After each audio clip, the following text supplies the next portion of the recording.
What is up, basketball fans? Welcome back to the Harold McBasketball Show.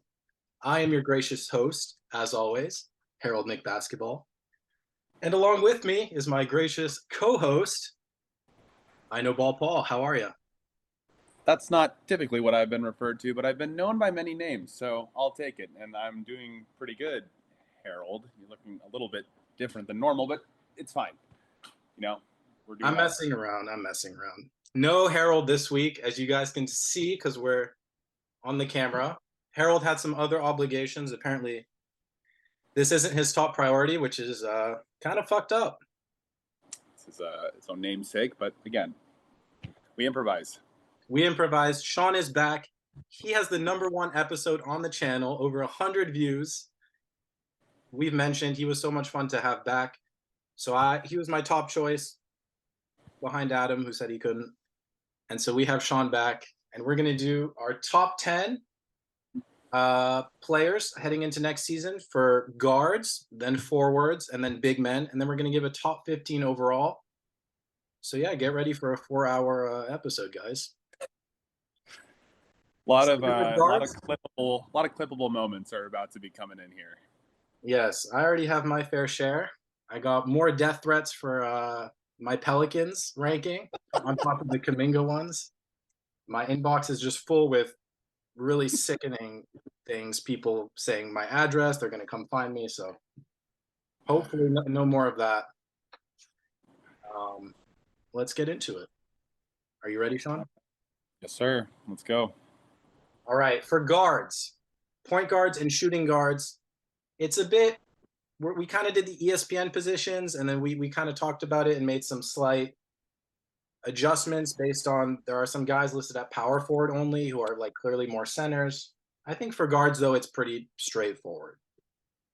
Yeah, and I think that of all of the positions, I found the guards to be the hardest to rank. I feel like right now in the league, you have a lot of guys in especially the sort of small forward, power forward, and center positions where there's very clearly a definitive like class of players who are in that like 1 through 5 spot, and it's like you can order them how you might want, but it's pretty indefensible that those guys are in that tier. Whereas the guard spot for me, and as we go through the list, you'll see after 1 and 2, I could hear arguments for some of these guys being 3 and some of these guys being like 8. It's really all over the place. Do we want to start bottom up, or do you want to just go? I feel like going from the top down honestly might be a little bit better, just because I feel like, again, we'll probably be pretty similar on like our 1, 2, and 3 for all of these. And then it's really interesting is like that sort of like 4 through 10 positioning is where things I think are going to become controversial. Yeah, let's go top down, and I'll let you do the honors and start us off with your #1 guard heading into this.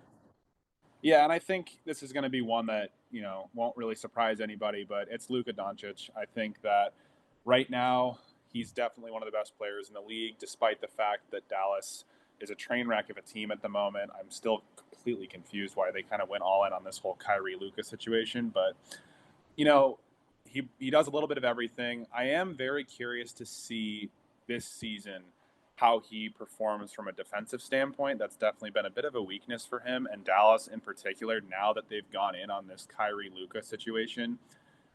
You wonder, if now that they have Kyrie, can Luka take a little bit of himself off having to be so necessary on offense to step up a little bit more on defense, show more of that leadership. He's shown in the playoffs that he's an excellent performer. Unfortunately, they just haven't put a good enough team around him yet. But yeah, I don't think that's really controversial to go with Luka at 1. Luka is also my #1. And yeah, kind of retweet what you just said.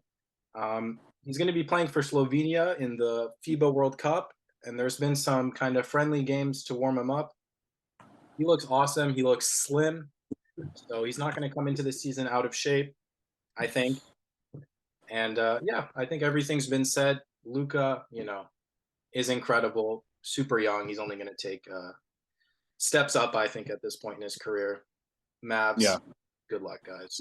Anyway, who's your #2, Sean? So #2, I think, for me, was almost one of those picks that you kind of have to make out of respect for the guy. And for me, it's Steph Curry. I mean, he was still excellent last year. I think, it's going to be really interesting to see this year going forward. They retained Draymond Green, so they have that core big three of Clay Curry and Draymond still. They have Wiggins behind him. And I still think he's still going to be this incredible player, in his, I believe now, age 34 season.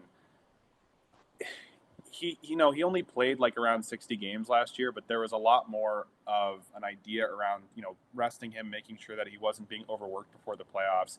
And in that series against the Lakers, he still played very well. So I think a lot of these guards that you're going to see on this list, there's a lot of really, really good young guards, but nobody has the pedigree that Curry has in this league from a guard standpoint. So I think it would just be disrespectful to put him, honestly, any lower than 2.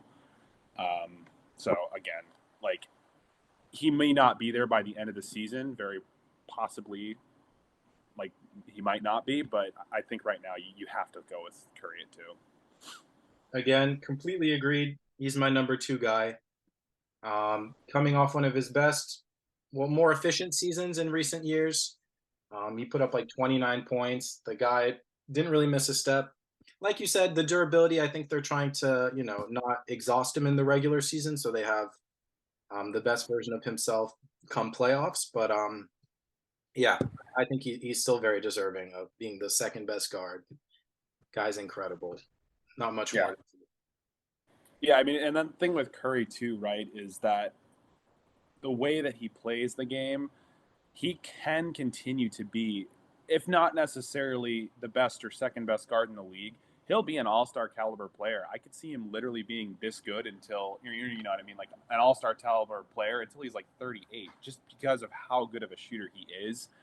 I mean, we've never seen anything like it. You see a guy like, Ray Allen was still extremely valuable in his career in his later seasons, and he was like the closest thing we had to Curry before him, and he's still nothing compared to Curry. So we're privileged to watch him. For sure. Yeah, I don't want to divert the conversation and start a rant, but like, he could be like a top 10 player ever, and I don't think people are quite ready for that conversation yet. But at the end of his career, the guy is an all-time legend, and I think sometimes he almost doesn't get enough credit, but he's like one of the most special talents, obvious. And this is kind of obvious, but Steph. No, I mean, I completely agree with you, and I think that Curry, in my mind, Curry is kind of what Kobe was before the end of his career. Like, when we were looking at the age that Kobe was playing in, everyone was mostly talking about guys like Duncan and Shaq initially. And obviously you had like what remained of Jordan's career sort of trickling out of the league. And then LeBron comes in kind of as Kobe becomes into his prime. And people, I'm not saying people didn't say at the time that Kobe wasn't this excellent player, but now it's like when you have this conversation about him, people put Kobe in the top 10 of all time. And in my eyes, I'm like, well, if you're putting him in the top 10, you have to at least consider Curry. The guy has 5 championships now, 4 or 5 at least. Like, he's won them with multiple different versions of that team. He has a Finals MVP, which a lot of people were trying to give him crap about not having for a while there. And you can say what you want about the whole Durant super team stuff, but at the end of the day, like, Curry has been the leader of that team through and through. I think there's a very legit, if you're putting, and in my personal opinion, like right now, I would not have Kobe Bryant in my top 10, which is a completely different conversation we can have another time. We're already kind of off topic, but like, Kobe's not in my top 10 of all time. Curry wouldn't be either, but if you're going to put Kobe, you have to have the conversation that Curry, like, he's right there, in my opinion. We'll have to do an all-time ranking episode for sure, and you will be on that, and that will get spicy. But yeah, Curry 4 championships, selfless leader. Let's continue down the list, because this is when it gets a bit spicy. Yeah, this is where things are getting a little testy. Can I reveal mine? Yeah, absolutely. I think mine's pretty spicy. I have Booker at 3. I actually did too. Okay, so maybe it's not as spicy. Yeah, and I think with Booker, right, like, it's a similar thing with Curry, where it's kind of like, if you're putting some of these other guys ahead of him, you're kind of being a little bit disrespectful when you look at the fact that Booker, comes in the league. He's been averaging close to 20 points per game basically since he came in. And granted, yeah, I know he was playing for some crappy Suns teams for a while, but he comes in immediately an elite scorer. He's shown it in the playoffs. I mean, that, people really ragged on that Suns team last year, and rightfully so. They definitely kind of fell apart. In the year before, they were horrible in that Mavericks series where they just got destroyed. What was it, like a 40-point loss in Game 7 or something? Horrendous. Yeah, like completely embarrassing. But, I mean, last year, if Booker didn't play, they were swept. And in that run that they went to the finals, he was their best player through and through. He's a clutch player. He has that gene. I would like to see him low-key be a bit better from three. He's actually not a great three-point shooter, but he's improved his playmaking. He's improved his defense. He's an all-NBA caliber player. Booker at three is pretty solid to me. Yeah. The passing has gotten better, and the three-point percentage, like you said, is not as high as you'd think, but he's taking crazy shots, and it's kind of maybe a consequence of the high volume there. I'm interested to see how he falls on your top 15 overall, and especially compared to Durant, who's higher. Yeah. Little sneak peek, Yeah. little foreshadowing. Yeah, well, definitely. I had to think about that one for a while. That was like one of my biggest points of contention. Actually, was ranking those two guys. We'll see. All right, 1 through 3, we agree. That's a pretty good start. Didn't expect that. Can we agree on the fourth? Yeah. Mine is Let's see what you got. Shai Gilgeous-Alexander. I wasn't quite ready to put him at 4, so I actually had Donovan Mitchell at 4. And wow. Yeah, I mean, for me, I will never forget being in quarantine and watching Donovan Mitchell versus Jamal Murray in the 2020 bubble series, and them basically trading 40-point games. That was one of the most entertaining series of basketball I've ever watched. And, Donovan Mitchell has shown that, again, similar to Booker, he has that, mentality. He has the ability to be – I do think he could be the best player on a championship team. I think if Cleveland gets enough around him, I don't think that's crazy to say that. When it comes to SGA and Mitchell, they're similar players in that, they're built similarly. Both of them do rely on their mid-range and their finishing. They're not – SGA definitely has a lot to be desired from three-pointer as well. I just think, again, it's I've seen these crazy impressive performances from Mitchell in the playoffs, and SGA hasn't played in the playoffs yet. I get the All-NBA first team is a huge honor, and that shows he is going to be a problem. And, I know we talked about this off camera, how good he is, but I'm not quite ready. He's right there, but he's just not quite good enough for me yet to go to that top 4 placement yet. SGA, maybe some recency bias there that he was able to be the number 1 guy and pop off that season, whereas Donovan Mitchell was on a deeper playoff team, but I respect either choice. Donovan Mitchell was 7th on my list, and I do think that's a bit low, kind of looking back, because I love Donovan Mitchell, and he's incredible, and he was on my fantasy team and one of the steals of the draft, if I do say so myself. Where did SGA fall on your list?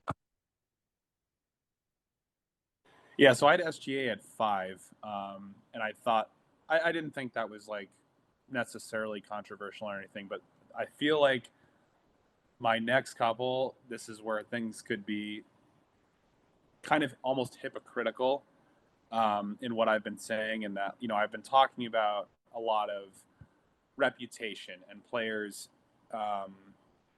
being higher on my list because of what they've shown already and what they've proven in the league.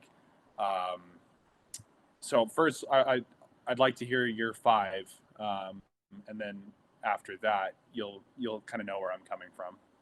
Yeah, I wonder if we have the same, because the little foreshadowing that you gave might lead me to believe, but we will see. My number 5 is Tyrese Haliburton, which I know is a hot take. So he's my 6, and I've made this comment to many people that I'm a big believer in Haliburton. I like he's one of my favorite young players in the league. I think the Pacers are like a move away from being a very good team. Between him, Miles Turner, Benedict Mathurin, they just drafted a really good guy. I forget his name. Is it Jared Walker, I think. I feel like it is Walker. Yeah. They have Buddy Hield still. Haliburton, 24 and 10 last year. Are you kidding me? Excellent 3-point efficiency. He almost went for the 40, 50, 90. Unbelievable. Yeah. I am super high on Haliburton. I think if he stays healthy this season, he's going to be all NBA first team, in that conversation. Yeah, and the thing is, right, is so I had Haliburton at 6, right behind SGA. 7 for me was Damian Lillard, which kind of is hypocritical based on what I've been talking about because, Damian Lillard's Damian Lillard. He's another one of those guys for me. I've loved watching him for years. I remember I used to have the white Portland t-shirt back in the day. He's just been a great watch. I love his mentality to the game. I just think that for me, I'm kind of predicting that this season for Lillard ends up being one of those situations, kind of like what happened to Kyle Lauri, which, obviously he's trying to go to Miami too.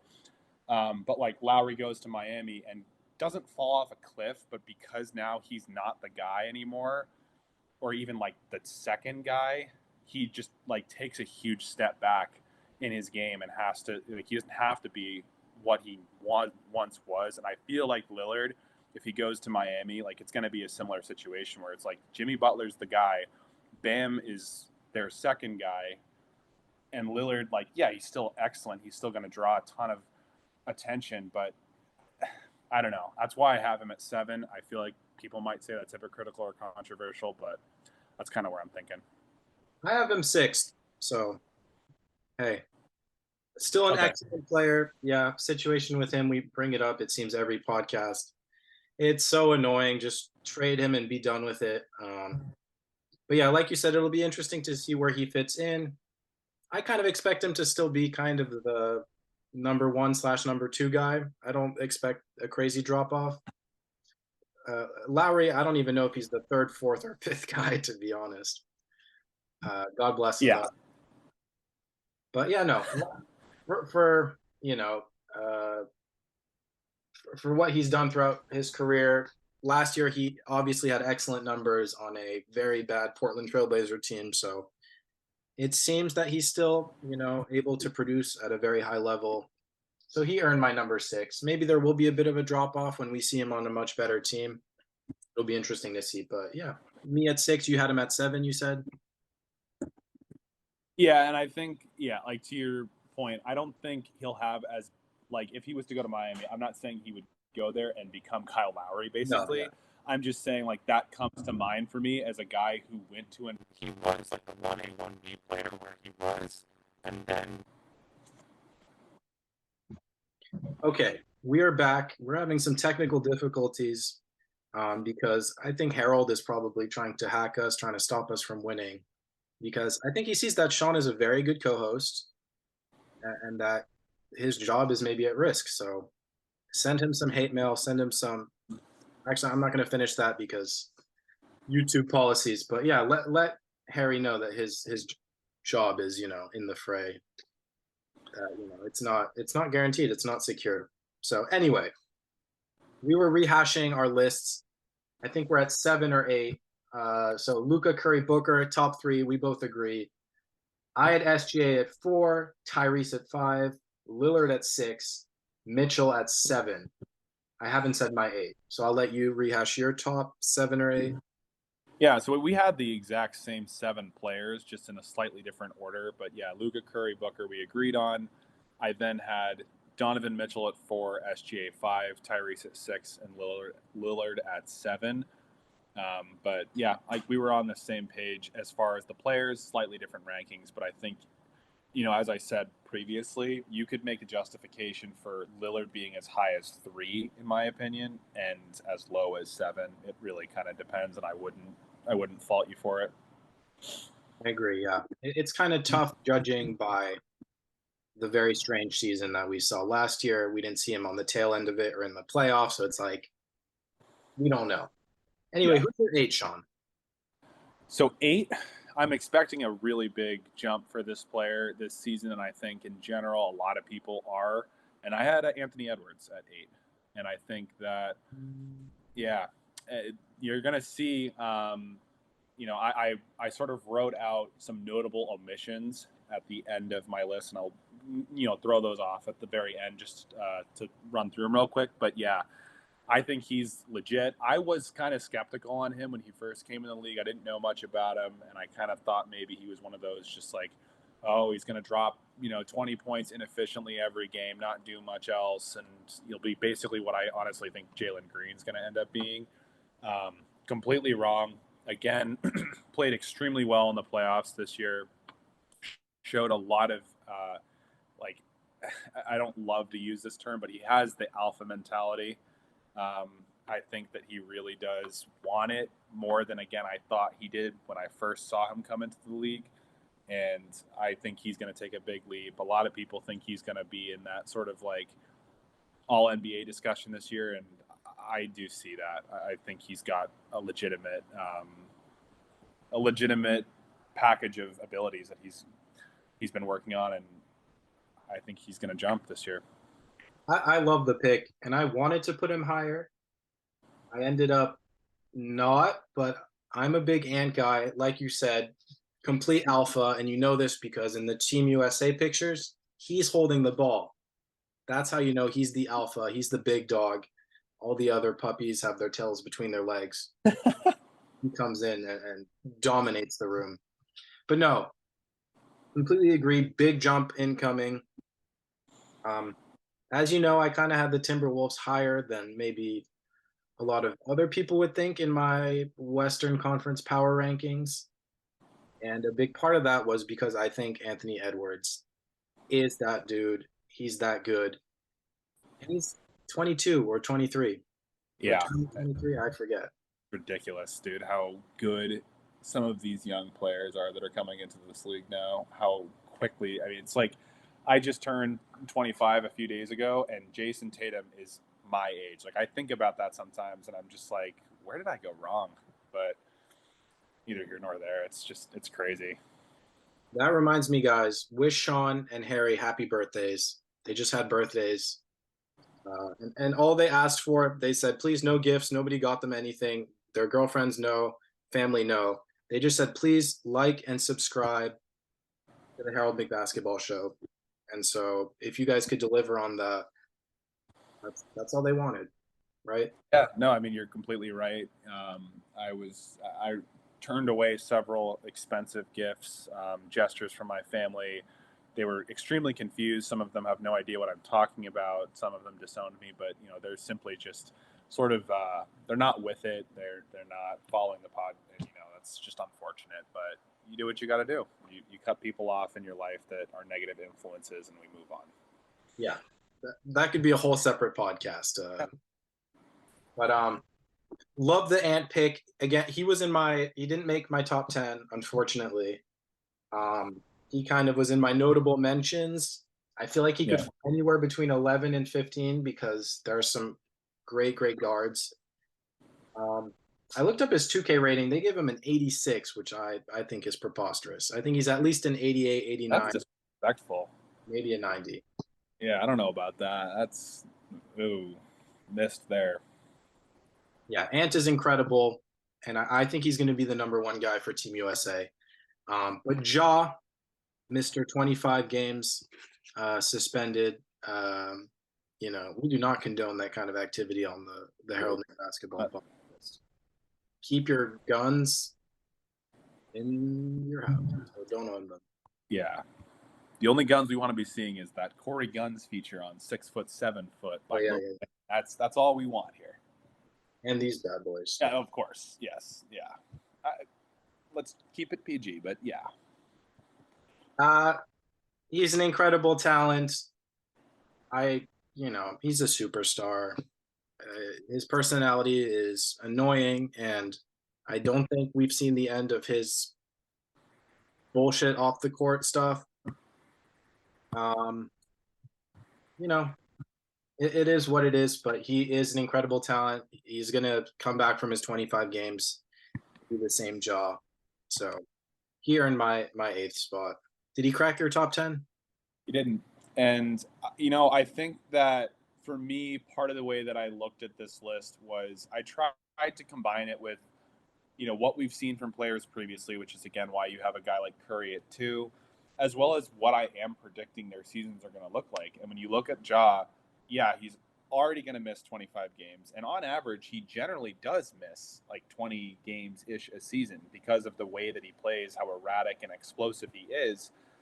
And I think that when you look at the Grizzlies from last year, they were a really raw and energetic team that played with a lot of passion. They definitely had a lot of things they needed to work on, but I think him getting suspended was more than just, oh, he made a mistake. It truly, like you could just see the way that team played after he was involved in his antics. Like, they lost part of their identity, and I think they lost part of that leadership in him. Like, they can't look at him the same way now because it's like, dude, you let us down twice, and now you've handicapped our next season going forward. This is a season, that the Grizzlies really should have been looking to be a legitimate contender. And I think, like, if you would ask people in like December who are the best teams in the West and who is going to be the best teams for the next couple of years, you're looking at Denver, obviously.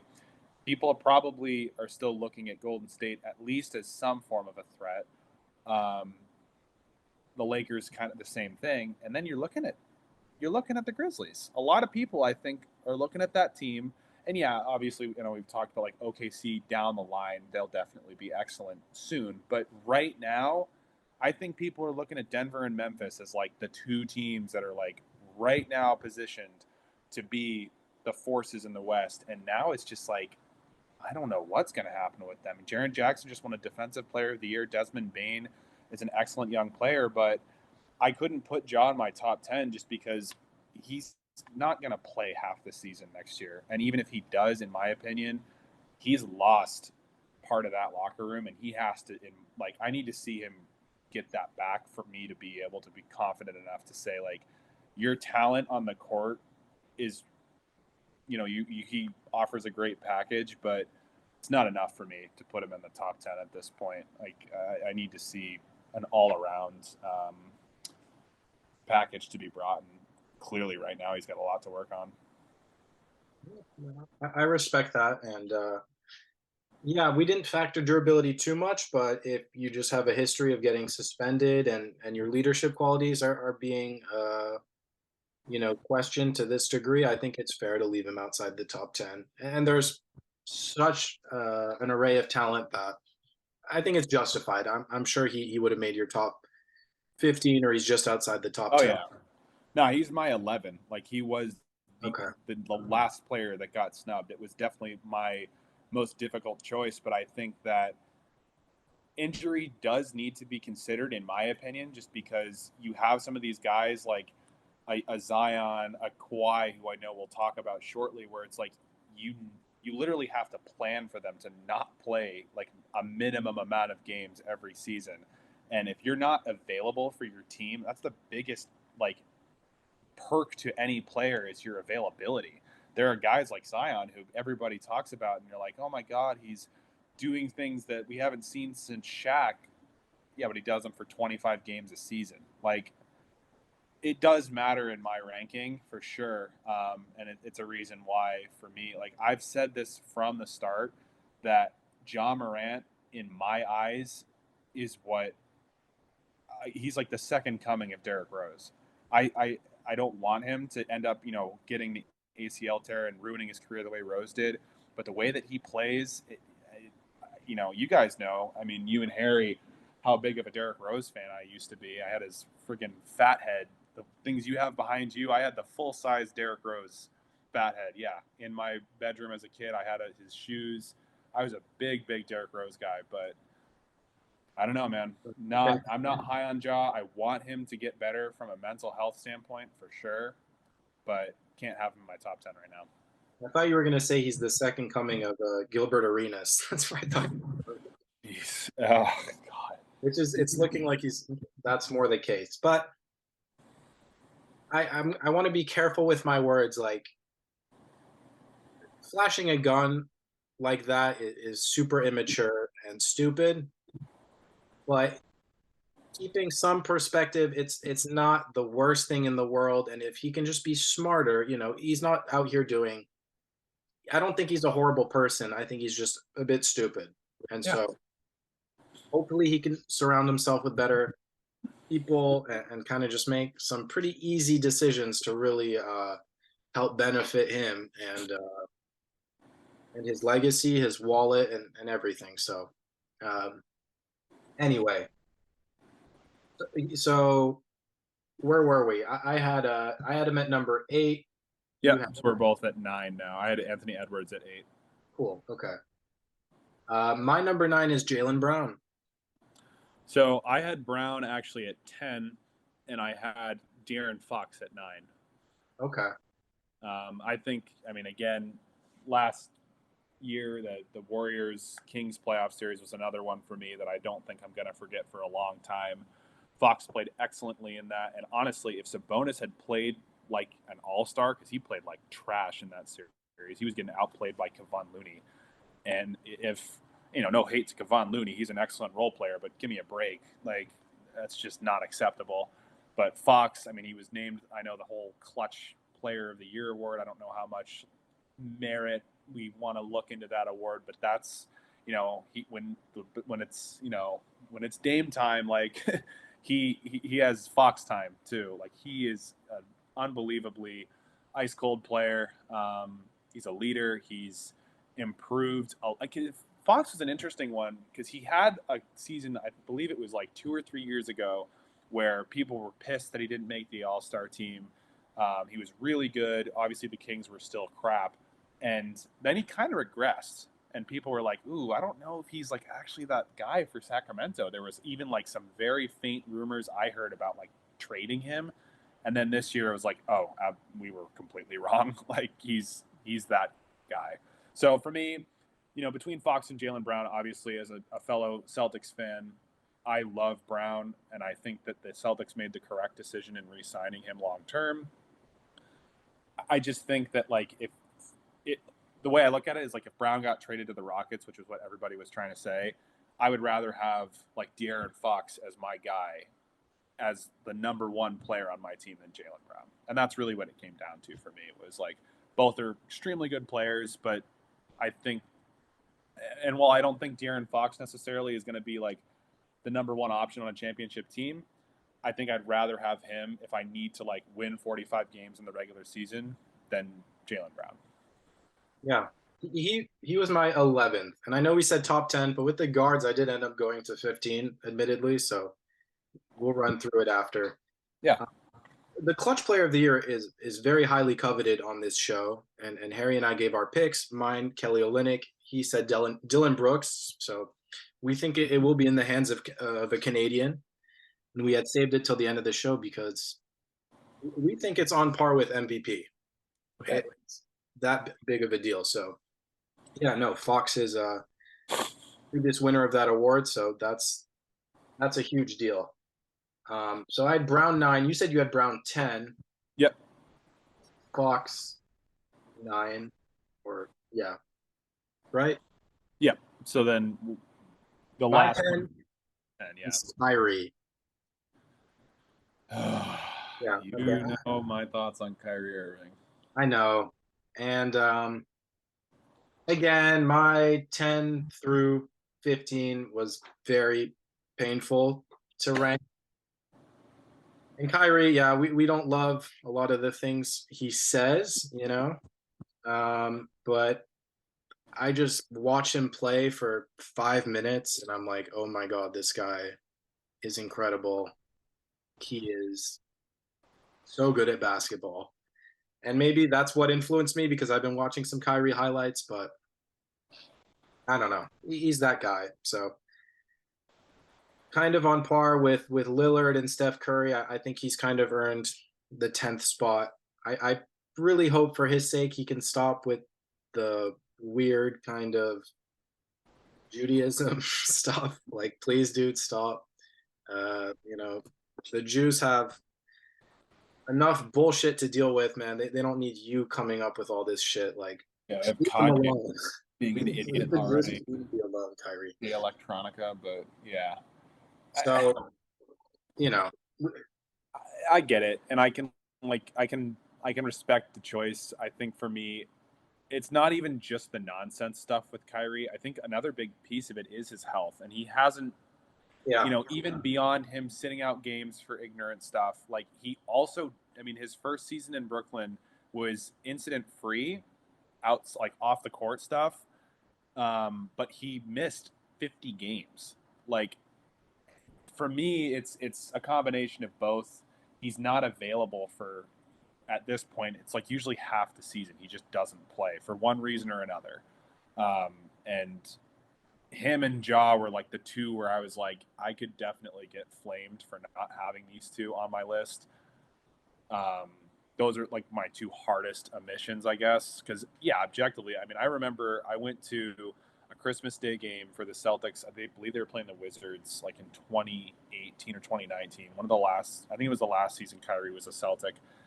And watching him, I was 10 rows back. I was actually sitting next to Bradley Beal's girlfriend. So Brad Beal was like looking at her, and I had him on my fantasy team that year. So I like waved to him and was like, dude, like you're killing it in fantasy. And I have a video somewhere on my phone of him like basically acknowledging me, which was a cool life moment. It was nice. But he was acknowledging his girlfriend though. Yeah.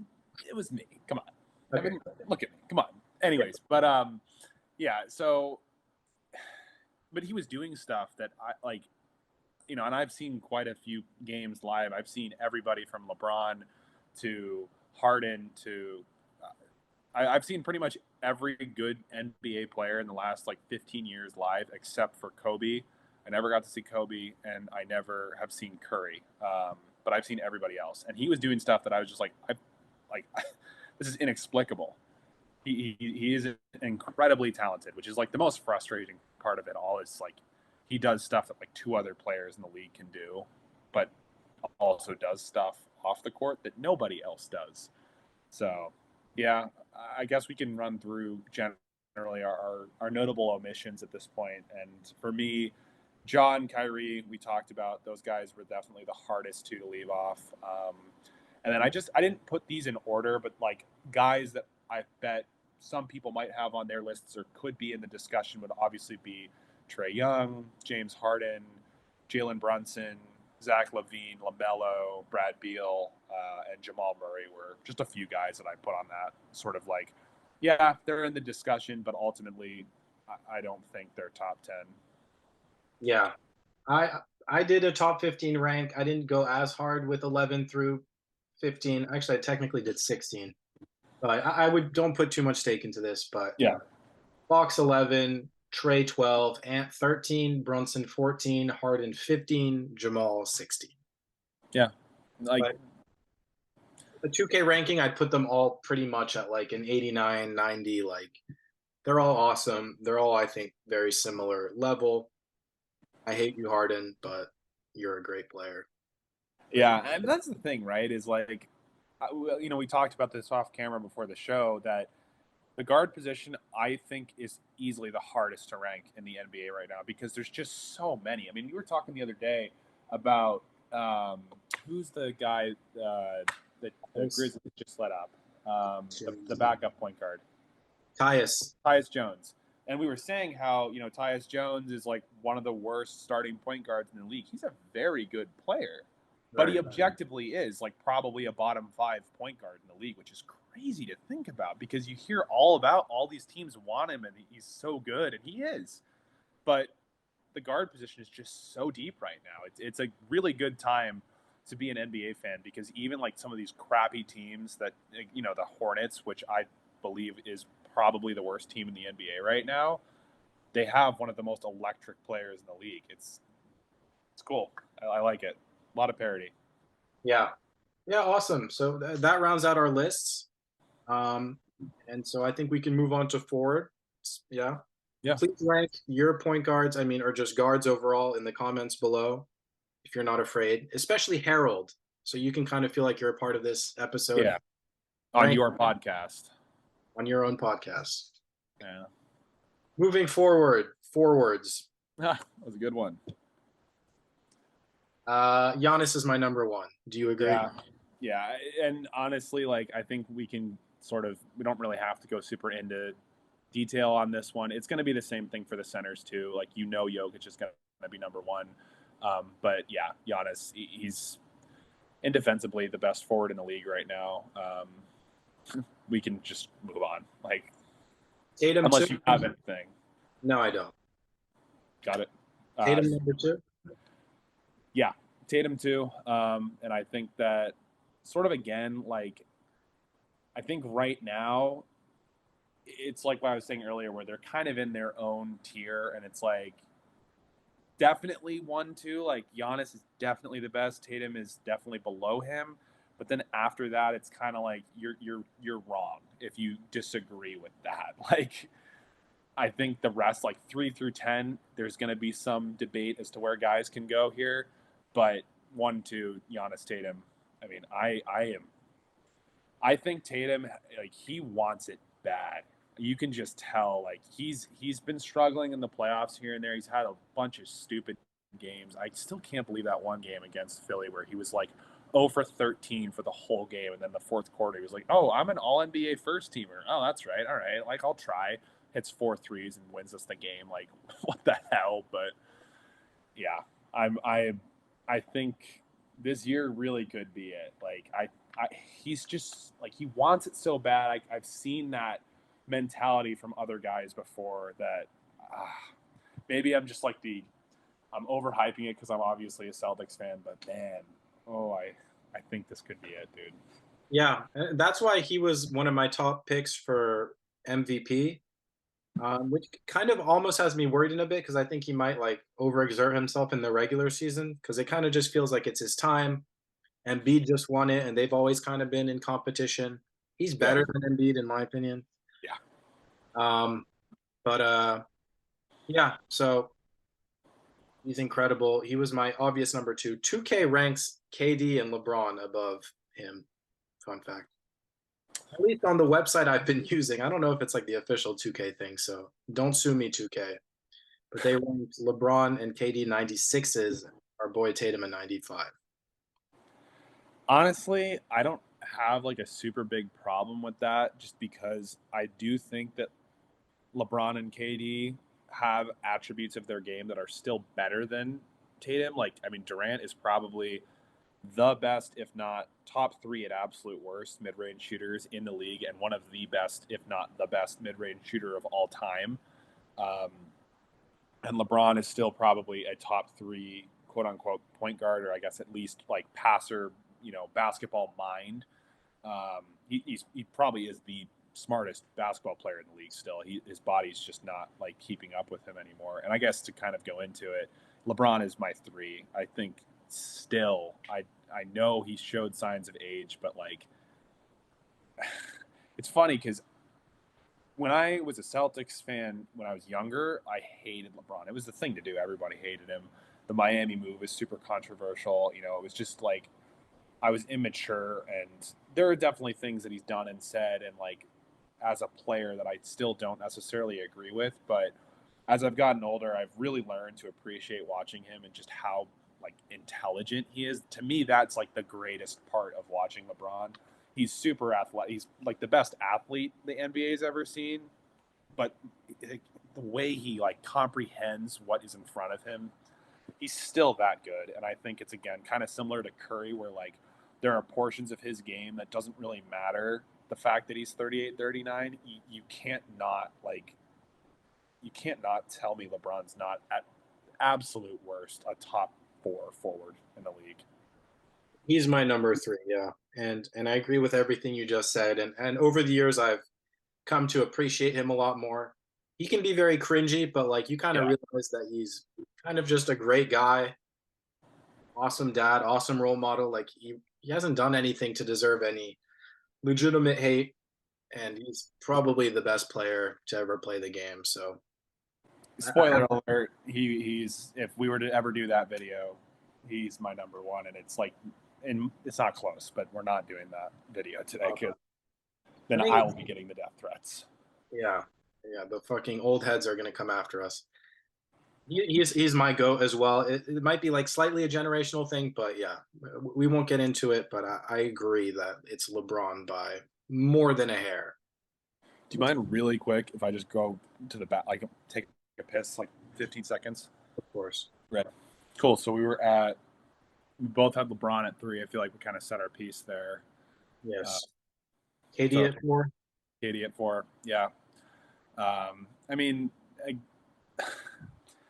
as you know, as a lot of other people know, I think at least for sort of modern players, before the Golden State nonsense and sort of his off-court personality, Kevin Durant was my favorite player that I've like pretty much. He was like the guy that I grew up with outside of Paul Pierce and Dirk. Paul Pierce and Dirk were the guys that got me into basketball when I was a little kid. But Kevin Durant was sort of like when I got to high school, like he was who I tried to play as. Like I've always loved KD, and I think if I was to just go strictly off of watching a player, he would be the guy I'd watch for the rest of my life. For like one player, just watching him play is so smooth, and he's still excellent. I think that it is interesting to see the injury stuff catch up to him because before he tore his Achilles, he wasn't a guy that got injured really at all. He had that one weird year where he got hurt before he won MVP, but yeah, I think he's still just excellent. And I think that, we both talked about this off camera with the Suns. Like, he's still so good. You have to consider the Suns a threat with him and Booker alone. Absolutely, yeah. And I'll confirm for the viewers, Sean had the shoes, had the jerseys, had the wallpaper. Big Kevin Durant had, maybe even more so than Derrick Rose. Like, oh yeah, yeah. Love at first sight when he was drafted, yeah. But for me, the top 4 is actually pretty obvious. I wouldn't crucify anyone for having LeBron over Tatum, to be honest. But for me, Tatum, he's kind of an MVP candidate at this point. It's kind of out of LeBron or KD's reach, I think, at this point. Yeah. So, but those are my top 4. Yeah. Should we move on to the 5th, or anything else you want to say about those No, guys? no, I think the only thing I was going to say was just kind of like what I said earlier was like, with these lists, I feel like, those 4 guys, again, like, you're lying to yourself if they're not those 4 players. The order in which you put them in after Giannis at 1, I can hear arguments for any of those guys being 2, 3, and 4, but I think it's pretty obvious those guys are still definitively there. This is where it gets pretty interesting to me because when you look at 5 through 10, and especially 5 through 8 for me, all 4 of these players could be in the top 3. Honestly, if fully healthy and playing on all cylinders, they could be in the top 3. But all 4 of them have had long injury histories, and I went with the guy who's had the least problems recently, and that's Jimmy Butler, who I put at 5.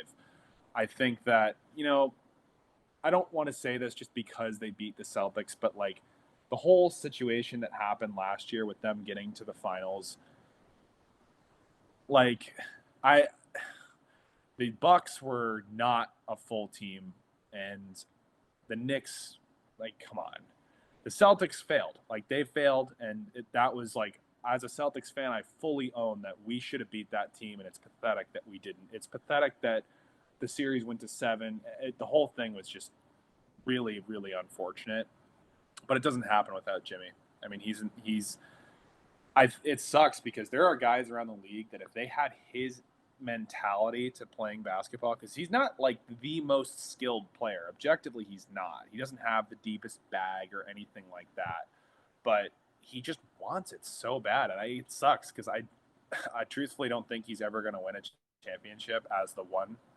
I just don't think he's just not good enough. But his mentality to the game, for me, it puts him at 5, because you'll see as we go down through this list, the rest of these guys just, damn, they're not on the court enough to justify it. They're all more talented players than Jimmy Butler, but they're not available. And that's a huge part of this to me. Yeah. I think we have different 5 through 8s because my guys, I think those injury prone guys who I think I know who you're talking about, a couple of them fall a bit lower on my list. Butler was 6th for me. Okay. And we do have 5 minutes left, so I just wonder if we should get into who my 5 is or restart it. We could probably just do that. Like, we could do your 5 and then the next one. I say that because I think you will disagree and have some strong opinions. But I did put Zion as my 5th. I mean, like, it's like, what we talked about with the Pelicans off camera, and what I know you guys talked about in the previous episode. If he's healthy, then like I don't really have qualms with that. If he at least plays like 50 games even, I don't have qualms with that. But for me, I don't think it's going to happen. And, I see a lot of like a Larry Johnson situation back in the 90s where Larry Johnson was this excellent athletic player who came in the league and people were super excited to watch him. And he did all these crazy things and he just didn't play enough. And then basically his career ended after 5 years. And after that, like, he had a couple decent little like semi backup roles on the Knicks, but he just wasn't the same player. And for me, man, like, I can get behind you putting him at 5. I put Anthony Edwards at 8. I had a guys like Ja and Kyrie, and it's like the same thought process. Like, he's gonna make the jump. He's gonna be healthy. So I get it, but for me, yeah, I couldn't. We'll get to where I have him in a little bit, but I just don't believe it. It seems that I put a bit less weight into durability than you did. Yeah. You factored more heavily time spent on the court. And I think if I factored that in more, I don't think Zion's going to play much this year. If you said, hey, $1,000 bet over under 40 games, I'm taking under every day of the week. So that's why I had them 12th. And I still think that Pelicans team, for the record, is going to manage a decent season. Like, my 12 through 8 all had like 40-ish wins. But I kind of bank on Zion not really playing much and Brandon Ingram not playing enough either. So he screwed me over last year. But yeah, but raw skill, Zion is so incredibly talented and he's completely healthy. Like, he's probably a top 3, maybe even. The potential is endless. Like, the guy is unstoppable. So it's very tough and frustrating. That's a situation, but yeah, I don't know. I felt it in my heart to give him that 5th spot. Yeah, I mean, that's fair. Like, that's part of the point of doing this, is to take those risks. Again, that's kind of like me putting Haliburton over a guy like Lillard too, where definitely hasn't proven he's better than Damian Lillard yet. But yeah, for me, respect the choice, but Zion, I don't believe in him. I truthfully don't. I think that with a guy too like him, you need to have the discipline and the desire if you're gonna be injured like that. And I just don't see it from him. But I don't know. It would definitely be cool to be proven wrong on that and for you to be right, because a healthy Zion is a very, very entertaining Pelicans team. Yeah. And the last thing I'll say on this is that everything you said being completely true, it seems that there's another layer of him and the Pelicans organization not really seeing eye to eye with some stuff. Yeah. A bit of drama there. So, and that's even like regardless of like the nonsense from this past offseason, I know with all of the stuff that's been going on Reddit and all that, but like even before that, there's been like this weird disconnect. I remember reading things that like when he got drafted to the Pelicans. He was pissed that like they didn't trade the pick because he wanted to go to the Knicks, like off rip. There's always just been something not there. I remember watching the JJ Redick thing and him saying that like as a teammate of Zion's, he just never seemed like he was bought in. I don't know. I don't like the vibes I get from that player, but we'll see. We will see. All right, we will be right back. The Zoom is about to end. Yeah, we shoot this on Zoom, so. And we're back. We each have given our top five, yes? Yeah. Remind me who your fifth was? I had Jimmy Butler. Right, okay. Jimmy Butler is my sixth. We've talked about him. Who's your sixth? I had Paul George, and I think, another guy who I really, really liked growing up. I know it's a big meme around the group chats that I followed all these players out of college, all that kind of stuff. But there's definitely a handful of guys that some of these veterans like KD, Derrick Rose, Lillard, and Paul George was a big one for me growing up. I had the 24 before he became PG-13. I had his 24 T-shirt on the Pacers. And another guy who I could watch highlights of him all day. He's got an extremely smooth game. And, when he's been healthy for the Clippers, they've been really good. And he was really good a couple years ago in that Clippers Denver series when they almost, made it to the Western Conference Finals. For me, he was just the healthiest of the remaining sort of like guys who could be in that top three conversation. And I think he got, what was it, shoulder surgery to fix his shoulder, I believe. So he should be like fully healthy coming into the season, no issues immediate. But yeah, you'll see with like the rest of these guys in that conversation, it comes down to like, are you going to play? I think that 7 and 8 are actually probably better players than Paul George, but neither of them are going to end up playing enough to justify being higher on this ranking. I'll be honest, and this is kind of a theme on this show where I kind of, when we start broadcasting live, I look at my list and I'm like, shit, why the fuck did I think that? He falls a bit lower on my list, okay? Full transparency, he's at 12. And I was looking over my shoulder because I was debating whether I wanted to change the list live, but I said I'll be truthful. That's where I put him down before the show, and that's where he'll remain. Wow. He's 12th for me. And I do kind of regret that because I don't know, because I have Kawhi a lot higher. And to me, they should be closer because they're kind of in that same boat of very good when healthy. And I didn't try to factor durability in, but like with Kawhi, it's kind of baked in to who he is now. And a bit less so with Paul George. So yeah, I might be wanting to edit that with hindsight, but yeah, no, he fell pretty low on my list outside of the top 10 at 12. So wow, that's I'm very curious now then to hear your rest of your 10 here, because for me, I couldn't put a list together like this and not have Paul George in the top 8. So I'm very curious now. So you said you had Zion at 5, Jimmy at 6, right? yeah, And I had Paul George at 6. Siakam at 7. Really? Yeah. Wow, this isn't going to get interesting because he had a pretty weird year last year. He wasn't horrible, but I feel like he was like at points in this season he was underperforming, and then he was really, really good at other points. But like it wasn't consistent, and obviously the Raptors were a dumpster fire. Yeah. This is the part where I'm supposed to justify it.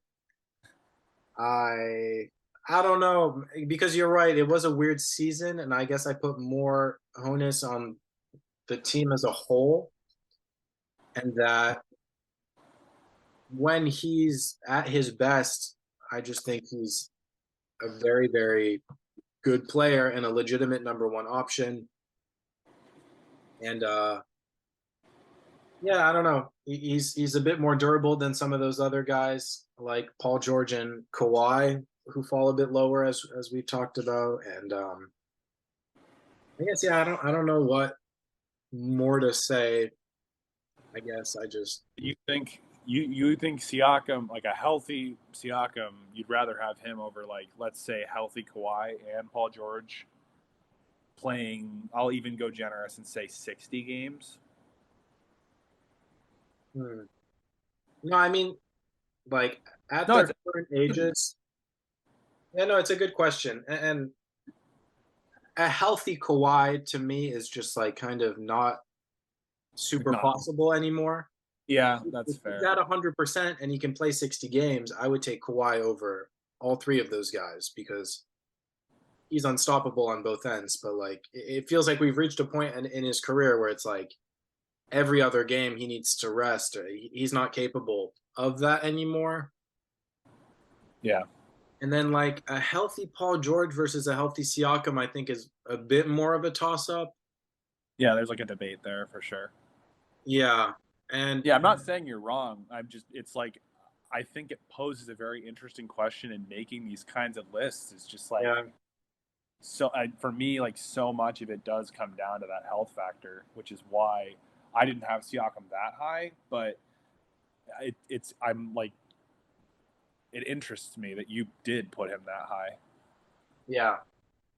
I want to see how many games he played last year. Like he's relatively durable. Yeah, he played 71, 68 the year before.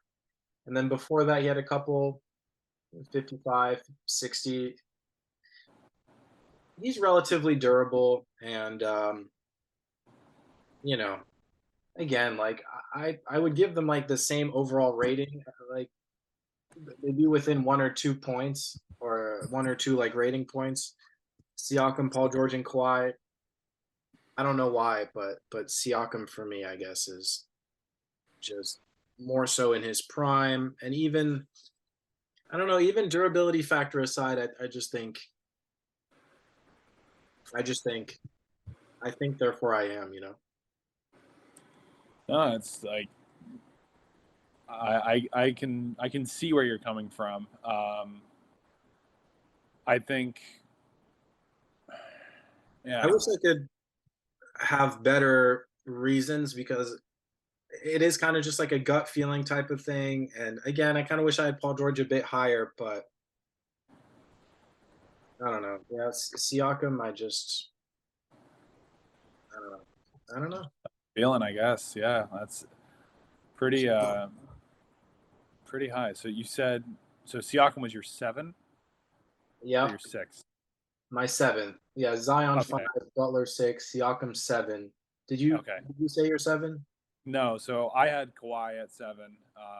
Again, like, if he was fully healthy, which is a term that kind of get thrown around a lot, like, he would probably be, honestly, I think a fully healthy Kawhi at this point would probably be 3 or even 2. Like, he's truly that good when he plays at his full, like, power, but it just sucks. He just never is that anymore. And I've read some stuff recently that, like, people are worried his knees are just, like, really, really, like, it's not being said how bad they actually are. And we could see, like, a really bad situation soon where he might not even get another contract after this Clippers one runs out, like, at least to the extent that he's definitely not getting another, like, super max. Like, no team is going to want to take the risk of him, like, playing 20% of those games.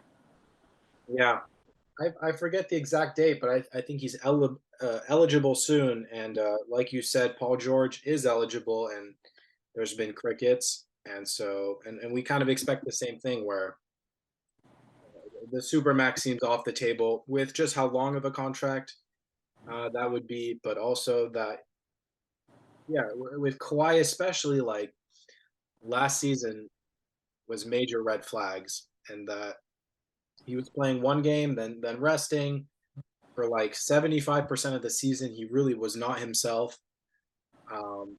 Just not playing well at all. I mean, he was okay, but like that level of superstardom we've seen in the past was just not present. Like he was settling, not taking that many shots, like not a dominant force. And then we saw some of that towards the end of the season and then in the playoffs, but it ended up just being too much for him workload wise, and he ended up not being able to finish out the series. So Yeah. yeah, Kawhi, he falls at 10 for me. So he made my top 10, but I don't know. I think it's tough with him because, again, I think we talked about it with Harry on the last show, how much joy he brought playing, even with how mechanical his game is, the level of dominance on both ends, and just seeing the other superstars panic and Yeah. when he comes on and clamps them up and just gets to a spot with such ease. So that's maybe the wishful thinking that earned him a top 10 spot, but it does seem that maybe injuries have kind of um, led him to the end of his career, and that Yeah, it's we're hard decline. robbery. It's really tragic. And I guess, sort of speaking of injuries, so Zion now falls for me at 8. That's kind of where I was willing to put him. Again, I know that I won't go super into it again because I know we talked about him quite a bit already, but like, I need to see him play at least half a season, man. Like, and then we can talk about moving him up. But if you're playing 30 games a year and you're not even playing in the playoffs when allegedly you're healthy, like, I don't know a job where you're just kind of like, yeah, I'm fully capable of doing the job, but I'm just not feeling it right now. Oh, it's the most important time of the year, by the way. Like, the only week or so of the job that really matters. It's all on the line here, but just, yeah, not feeling it. Like, what the hell? Yeah, I completely respect that, and yeah, I've justified why I put him at 5, and why that might be a bit high if I factored durability in the situation a bit more, but for raw talent's sake, I put him higher. Okay, so he's your 8th.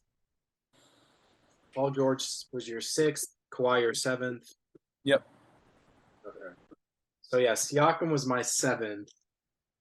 Lauri Markkinen was my 8th. I'm crazy. I mean, I'm gonna just like get destroyed in the comments for this because I've said it like 4 times already, but I just had to get rid of my Lauri Markkinen Bulls shirt because I wore it so many times that it like just like wore it. So it needs to be replaced. But he actually played my college when I was in college. He played my school. He destroyed us. Like, it was just like he dropped like 30 points at like 6 threes. He played for Arizona in college, and I remember watching him and being like, "Damn, that guy is sick. I want him to be good in the league." Um, and yeah, I was extremely happy that Lauri made the All-Star team last year. Like, that was like just so awesome to watch. He got railroaded by that idiot. Who was that moron that the Bulls had? That bald. It Donovan. Oh, was like John something. He was a total idiot. Their whole team hated him. Um, and he screwed Lauri. He tried to make him basically like a catch and shoot player. And Lauri went to the Cavs, and he was decent there, but just didn't have a big enough role because they had Mobley, they had Allen, they had all these other guys they're trying to like give minutes to. And yeah, he went to the Jazz, and like, selfishly, I wanted to put Lauri like 8 or 9 or 10, but he actually doesn't crack my top 10. I think Jim Boylan, right? Yeah, that guy should never be allowed to coach basketball in any format ever again. Like you were saying though, like it's funny how the career trajectory turned out, and how, and then he ended up on the Cavs, and he couldn't really find a good role there either. They had a bit of a logjam. Um, and then he comes to Utah. He has the opportunity to be the number one guy. And then there's kind of like, I mean, for me, I was like, oh, duh. I mean, he exceeded expectations without a doubt, but I was like, oh, yeah, Lauri is that good. Yeah. He's capable of everything, an incredible shooter, catches guys on posters. So fun to watch. And yeah, very deserving, in my opinion, of my eighth overall spot, even though maybe he doesn't have kind of that earned pedigree of guys like Kawhi and Paul George. I just think he's in his prime. He's a first option, and I'm a bit biased. I just really, really like Markkinen. So, I mean, yeah, he's probably of guys currently in the league, he's in my top 5 for sure. I guess for non-Celtics players, he's probably even in my top 3. Um, but I think, I've said a lot that I put like durability into my rankings, and definitely looking at it a little bit more, I might have even underrated Lauri. Like maybe I take Kawhi out, put Lauri in around like my 10, bump up Zion on my remaining players. Um, but he's awesome. I love watching him, and yeah, I hope he has another great year. I hope he makes another All-Star team, and he's going to be a good leader for that Jazz squad as they sort of figure out their new identity post Donovan Mitchell and Rudy Gobert. he was just outside of your top 10. Yeah, he was like, we'll see when we get there, but he was like my debated 11th, but it's kind of between him and another guy. Definitely a tough omission for as much as I really do enjoy watching him. Gotcha. To round off my list, I had Brandon Ingram at 9, and Kawhi was my 10th. And kind of hindsight, I might have actually put Kawhi down a peg and maybe bumped up Paul George to that spot just because of the injuries there. Yeah. Um, but there's some other guys that we will discuss that maybe also I would have considered putting 10. But Brandon Ingram is my ninth. And like mentioned on the previous episode when I was getting into it about the Pelicans with Harry, um, he struggles to play like a lot in the regular season, but when he does, it really does feel like watching a version of KD with how his size, his athleticism, but then the shooting is so smooth. And now he's adding another dimension to his game with the passing. So um, I I want to see a bit more out of him in terms of staying on the court and being like really that first option. And I think the Pelicans think he can be that without Zion. But I think it starts with playing like 65 regular season games every year instead of kind of the 50s we tend to see. So I'm happy with him as my ninth. Yeah, so I guess to round out as well, I had Siakam at 9, and I actually had DeRozan at 10. And again, kind of the reason that I didn't have BI in there, because I agree with everything you said. I mean, it really disappointed me because he was on my fantasy team last year too, and he started off super strong and then was hurt with he sprained his toe or some nonsense and was just out for like a month and a half, which really sucked. But yeah, I think like I honestly think Ingram is probably better than DeRozan at this point. I don't expect him to play like more than 50 games. Whereas DeRozan like consistently doesn't get hurt. He's just always available. Truthfully, I think like DeRozan is kind of what I think Jaylen Brown's ceiling could be. Like, which is a great player, but that's kind of what I think when I was talking about earlier about like if you're taking Fox and Jaylen Brown, who are you going to want over those two guys? You take Fox just because he can lead the team. I think you look at DeRozan where he's been with Toronto and with the Spurs and now with Chicago. Like he's an excellent player, but there's a limit to what you get out of DeMar DeRozan. And I think he's a great player, but I think that Yeah, like if Ingram's fully healthy, he's definitely not on this list, and I think Lauri's probably going to overtake him by the end of the year. But for now, I was okay with putting DeRozan at 10. Um, and then I guess like notable omissions would be like Julius Randle, who I guess on paper, yeah, he's pretty good, but guy sucks in the playoffs and is brutally inefficient. His play style is disgusting to watch. Some of the most unattractive basketball that you can find at star level. Um, Chris Middleton, obviously a great player, but he's been kind of in and out of the lineup recently with injuries over the last couple of years. I think there's some concerns there. I've been reading some stuff about him, and it's like similarly to Kawhi, I feel like there's more going on there that may not be being vocalized. And then to kind of round out for honorable mentions for me, I had Wiggins, Draymond Green, and Aaron Gordon. Honestly, really, really enjoyed watching him in this past playoffs. He wouldn't be a top 10 player, but just kind of wanted to shout him out because he was excellent. Yeah.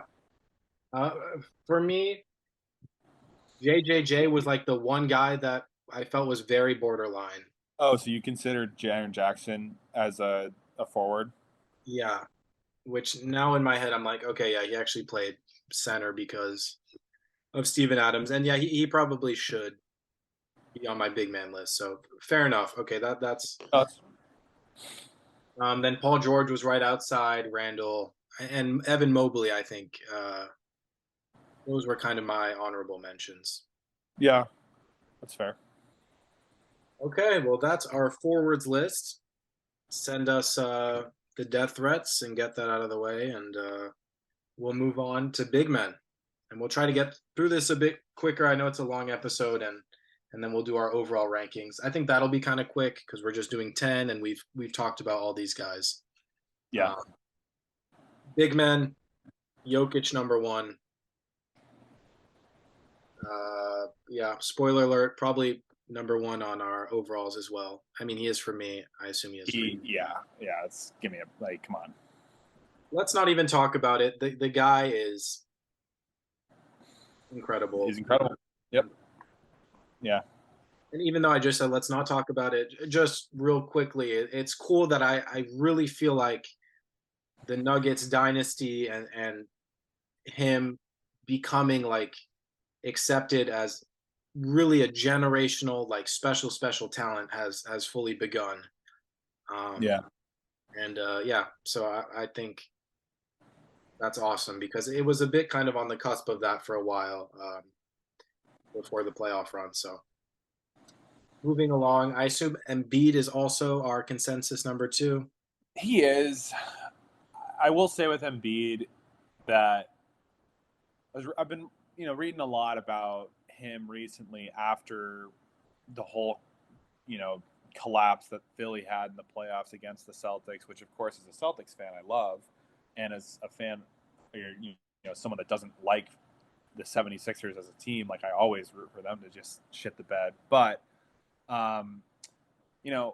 you look at Embiid and you look at some of these seasons that he's had recently where a lot of people put the season where Kawhi hits the insane shot. I actually did get to go to the game. I think the game before that, I was in Philly, or it would have been that game. Did he hit the crazy shot in Toronto or in Philly? I believe in Philadelphia. So I think it would have been then like the game 5 or whatever. I actually got to go to, which was pretty cool. But he, people, all right, whatever. Like Kawhi hits this insane, ridiculous shot. Like, can't really fault him for that. He still played really well. He hit a stomach bug while he was It playing. was in Toronto, correction. So you probably were okay. at it was game 6 that you probably have. Gotcha. But yeah, so like people can use that as an excuse, whatever. Then you have the whole thing with Simmons, not like taking the layup on Trae Young. Okay, all of the hatred went towards Ben Simmons, and nobody pointed a finger at Joel Embiid because it's like, well, his teammate's a complete idiot. This season, to me, I think, with him bitching and moaning about getting the MVP that he just truthfully didn't deserve, it should have been Jokic again. And I think the voters got voter fatigue. It's very similar to LeBron not getting the MVP. As much as I love Derrick Rose, it should have been LeBron the year that Rose got MVP, but he didn't get it because people didn't want to give LeBron a third MVP, especially with him going to Miami. Um, it really exposed Embiid. I mean, he played like dog shit in all of those critical games against the Celtics. And I think that he thinks he's like what Jokic is, but he just isn't. He doesn't have the attitude. Like his sheer talent absolutely still puts him at 2. Like you can't defend it, but not a big fan of Embiid, and I think that Philly is going to implode this year. I think Harden does get traded at some point, and I think then Embiid, I know he says he wants to build a winner in Philly, but who wants to go there? What else do they have? They have no assets. They have nothing to trade. I know the Tobias Harris contract comes off the books soon, but it's just like no one wants to go there. They're going to blow it up. Yeah, no, weird situation in Philly, and then there was that news that they're not going to trade Harden, so it's like it feels like the implosion is on its way. And to add to that list of like, oh, the almost moments for Embiid that have kind of just become a pattern was this year being up in Game 5, or winning Game 5, being up 3-2 in the series, and then proceeding to completely shit the bed in the next 2 games. Yeah. A no show on both of their stars there. So anyway, poor Embiid, he's our number 2 guy, and we just proceed to shit endlessly on him. But sorry, man, we don't like you, and that flopping rule is gonna be your demise. Yes, sir. Anyway, number 3, I also assume we have the same in Anthony Davis. Yep. Anthony Davis, incredible player when he stays healthy. He's in that same tier of guys with Zion and Kawhi and Paul George.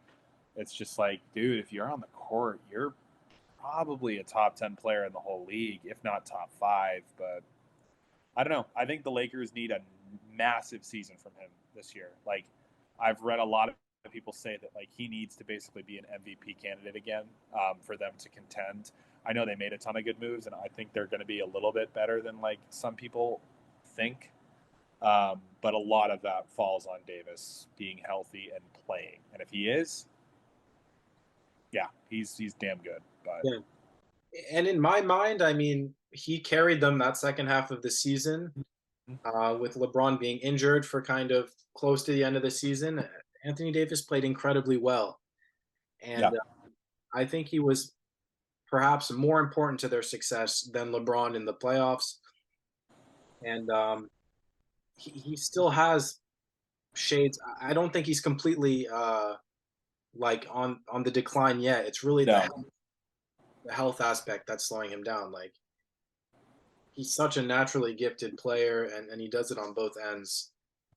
Maybe a bit of regression offensively with the athleticism being not as crazy because and the 3-point shot, you kind of wish his 3-point is not good. But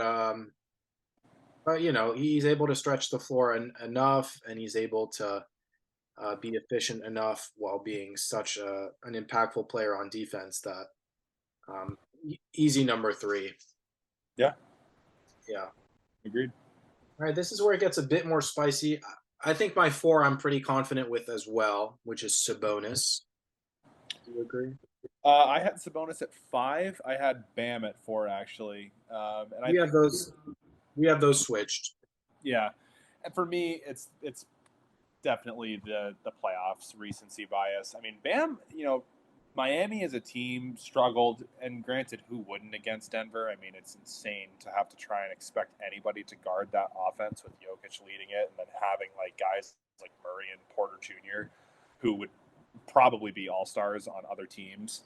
But I mean, Bam he did his best. Like, as far as guarding Jokic goes, he did okay, and he actually was pretty good offensively for Miami in a few of those games. He was their best player. Jimmy no-showed several of those finals games, and Bam was like, all right, someone's got to do something. So that really impressed me. I absolutely hate the guy because of how much he does the moving screens, and anyone that knows me knows that, our whole friend group despises him as Celtics fans, but he did a good job in the finals. He did a good job throughout the playoffs. I think he's, objectively, he's still a pretty solid player, but please learn how to set a screen. It's a basic fundamental of basketball. Yeah. He's like kind of the inverse of Sabonis, where Sabonis leaves a bit to be desired defensively. Bam sometimes leaves a bit to be desired offensively, but Right. the defense is definitely not in question with how switchable, strong, athletic. He ticks all the boxes, and as painful as it is to play against him as a Celtics fan, you can't help but respect his game at the end of the day. Same with Butler. Like Butler, especially after he kicked our ass in the playoffs this year, I was like, you've earned, tip of the fedora, tip of the beanie. Like the guy is, yeah, he's incredible. So, okay, this is probably where it gets really spicy. Who is your sixth? So 6, I had Jaren Jackson because I counted him as a big. If if Jaren Jackson, if I hadn't counted him as a forward, I would agree he would be my sixth. Yeah. Continue. Sorry. Last time I'm gonna say this. Another guy who I have loved, Jaren Jackson Jr. Like I am a Michigan. No. No, I'm just saying. Like I was really happy to see him. Get the Defensive Player of the Year, get the recognition, sort of on like a more national level, because I think a lot of people have known for a while, like some more hardcore fans, that he's been this excellent defender, really good 3-point shooter. I was actually super lucky when I was interviewing for jobs out of college. I went and interviewed with the Grizzlies, and I sat in like their like press box, what I don't know what you want to call it, like their media box, and Ja was hurt that night, and it was a Grizzlies Bucks, and Jaren Jackson Jr. and Giannis basically had like a shoot off against each other, and it was Jaren Jackson's career high. He had like 39 and 17. It was so cool. So a really big Jaren Jackson guy. Glad he's finally getting some recognition on a more national level, and I know you mentioned this in the last podcast, that please like stop fouling. And like they definitely need to get like another solid backup in case that becomes more of an issue, just so that at least in the regular season they can manage him for that. Because he's still as good of a defender as he is. He still has a foul problem. And we had also mentioned that maybe if Adams is able to really stay on the court, Jaren will have a bit less of that load defensively, can keep expanding his offensive role, and also stay on the court. And then hopefully my boy Santi Aldama will be a decent backup big. Now you I've heard enough of. I couldn't help myself. Okay, so yeah, a little edit there. I would put him at 6. I hadn't, but I'm more than comfortable putting him ahead of Kristaps, who is my 7th. Wow. Yes. All right. Yeah. This is that. I mean, as a Celtics fan, I hope you're on the money there. As a podcast co-host of NBA basketball, that is surprising. I do not have him at 7. I had Cat at 7, who I really don't like Cat, and he was also a guy on my fantasy team last year who let me down quite a bit. But I think it's funny. I remember watching something. He was on like the Paul George podcast recently, and he said he's like, I changed the game basically. Like he was trying to take credit for big men shooting threes, and I was like, have you ever heard of like Chris Bosh or like, any of the guys that came like 10 years before you that were doing this already? No. Oh, all right. But I mean, he's an excellent offensive player, but in my opinion, he's mentally weak. He's a terrible defender. And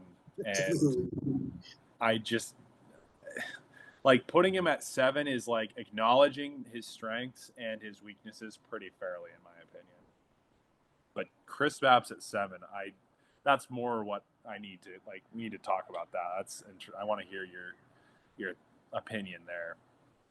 Yeah, I'm not trying to backtrack, but I do have like him. I'm just gonna spoil it. Miles Turner, Sangoon, and Cat. I was all like, these guys are like all kind of the same, like a four-way tie. And then maybe it's the Celtics bias, but I think it's more so the upside of Kristaps that I think convinced me to give him that 7th spot. And I don't know, maybe it's wishful thinking, but I think with kind of a more competent team and organization, he's going to play to his strengths more and really show that he is worthy of that 7th spot. And he's coming off one of his best seasons. God willing, he stays healthy for another season as a Celtics fan.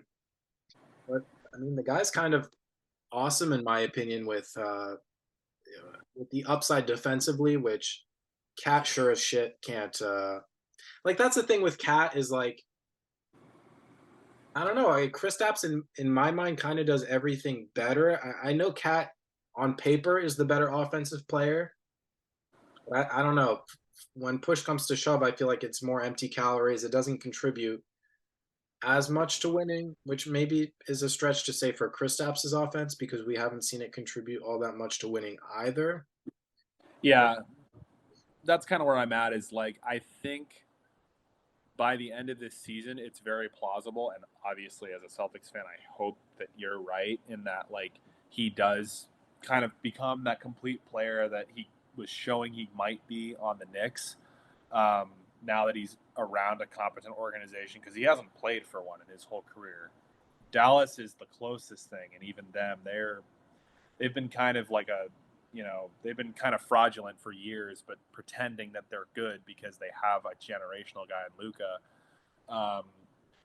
Yeah, I mean, I guess to then spoil it for myself, like Cat at 7, I had Gobert at 8, Turner at 9, and then Porzingis at 10.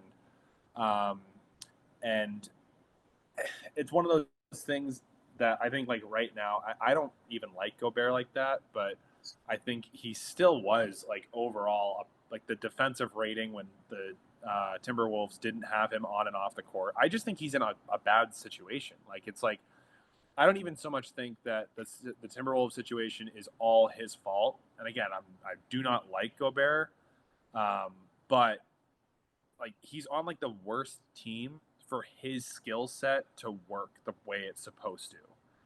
And I think people kind of forget like how good of a defender he was. And even in Utah, right? Like Donovan Mitchell is one of the worst defenders as a guard in the league. And people were blaming Gobert for the Jazz being this total mess. And like everyone was like, oh, it's just like switch everyone onto Gobert. It's like they're switching him onto Gobert because none of the guards are doing their job. So he's basically compensating for 3 people not defending every possession. Or like he's compensating for his guy, Donovan Mitchell's guy, and then especially when they got Conley, who by that point couldn't defend for shit either. Like, I don't know. I still have to give Gobert 8 for now, because it's like if you're looking at Gobert and Miles Turner, they're pretty comparable. Gobert just has a little bit more pedigree for me.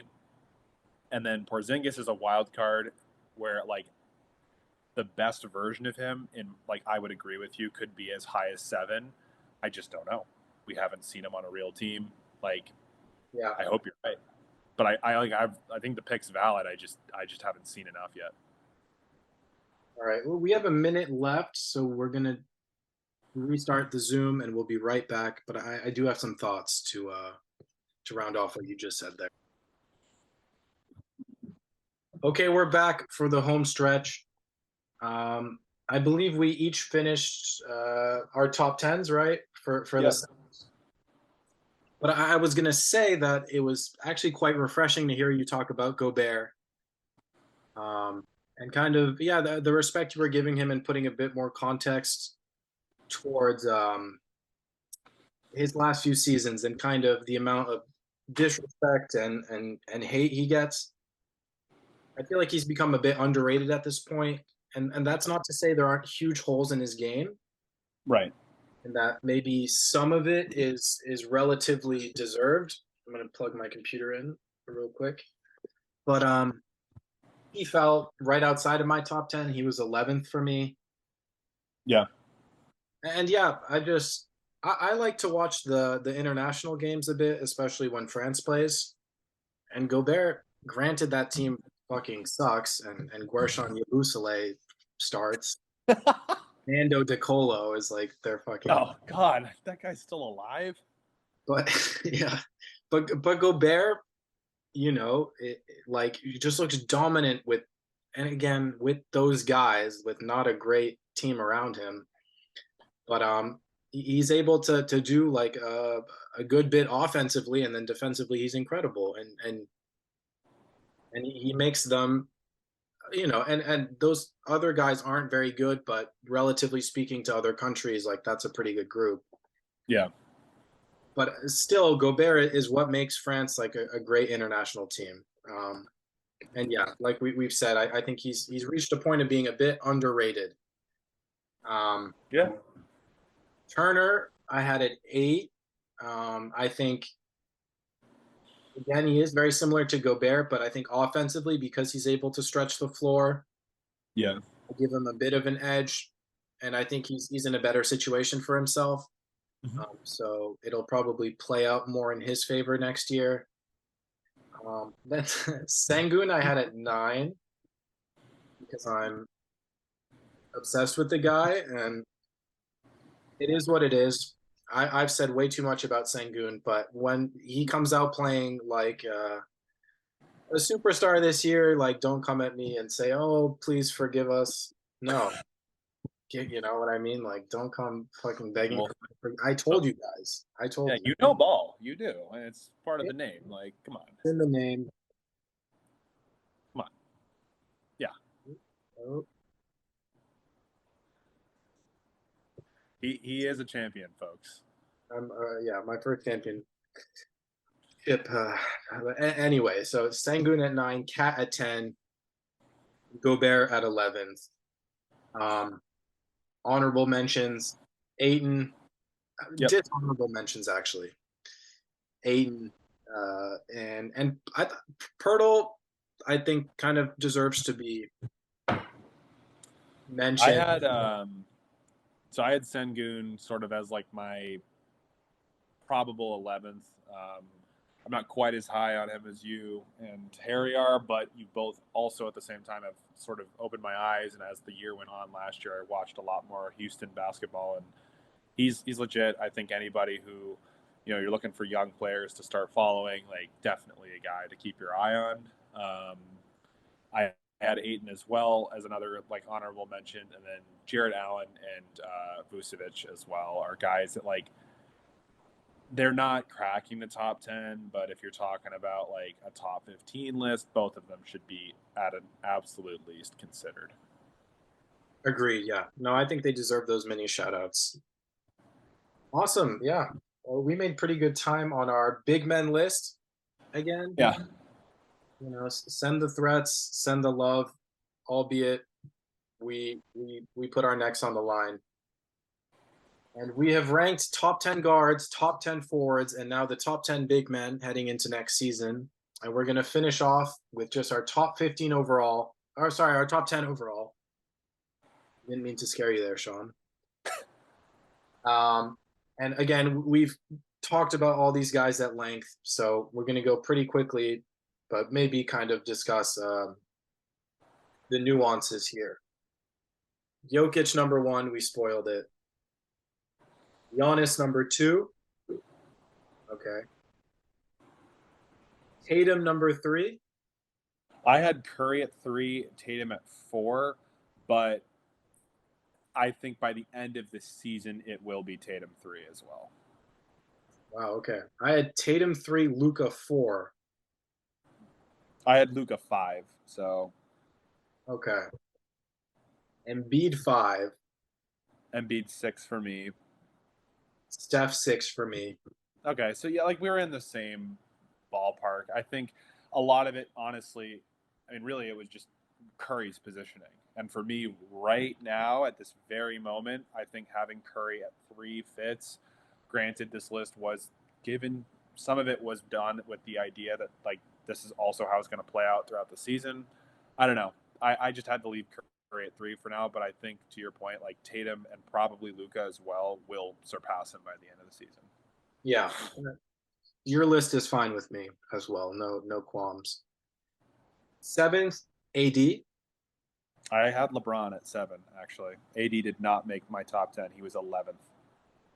Interesting. Yeah, kind of mentioned it briefly when we were talking about AD and how I kind of feel like he was more important and valuable to the Lakers' success second half of the season. Yeah. And maybe I'm kind of underestimating LeBron and how serious of a foot thing he was having. And it's totally, I think, a possibility that he comes in and he's the obvious number one again for the Lakers come next year. But I kind of see it more as AD leading the way as the true best player on that team. I mean, LeBron's never far behind, but Yeah, coming into next season is how I kind of interpreted it. and I honestly, like, I agree with you in that, like, that's definitely what needs to happen, I think, for them to be successful. I just don't know if Davis will play enough for it to be, but I think, like, so for now, he just misses out on my top 10, and I think LeBron I would still rate as the better player, but, like, that can't be the case for the Lakers to be successful, I'll put it that way. Like, LeBron cannot be their best player at this point. He's just not quite, like, you saw with the Denver situation. Like, he can't do that anymore. He can't just, like, will a team a bunch of, like, scrubs to the Eastern Conference Finals anymore, or even the NBA Finals. Yeah, and to like rephrase it, but say the same thing. Anthony Davis, in my mind, needs to be the best player Yes. for them Yeah. To be a legitimate contender. So yeah, funny. I had AD and then LeBron as my seventh and eighth, and then Booker ninth, KD 10th. Kind of the teammates. Yeah. I had KD 8, Booker 9, but, like, it's one of those things that maybe that's just, like, the bias in me, or just thinking about, like, historically, like, the fact Durant has won championships, he's won MVP, like, he is obviously the better overall, like, career player than Booker, and truthfully probably will end up that way too. Like, Booker would have to do some pretty crazy things to top the career Durant's had. Say what you want about the Golden State rings, but it's still 2 championships. Um, yeah, I think that's however you rank them there. Don't really have a problem with that. Yeah, for me, it's just Booker will probably be that first option, Yeah, but you objectively say, oh, KD is still a better player for what he is able to do and adds. That's fair by me. They're only one spot apart. it's like the same thing with LeBron and Davis type thing. Yeah. Like, Booker kind of has to be the better player again. Yeah. But I think Durant still is at this very moment. So who's your 10th? Who rounds off your list? This was a hard one for me. I went with Jimmy Butler, but it was, like, kind of an unconfident 10. It's like, okay, you just brought a team to the finals. I have to respect that. And he's a great player, but, like, right behind him, you have guys like Mitchell, like SGA, Paul George, if healthy. I actually had Kawhi on this list again, if healthy, um, of guys where it's like, you're not gonna stay here. Like, you're just not. You're not as talented. Like, you're not. I don't know.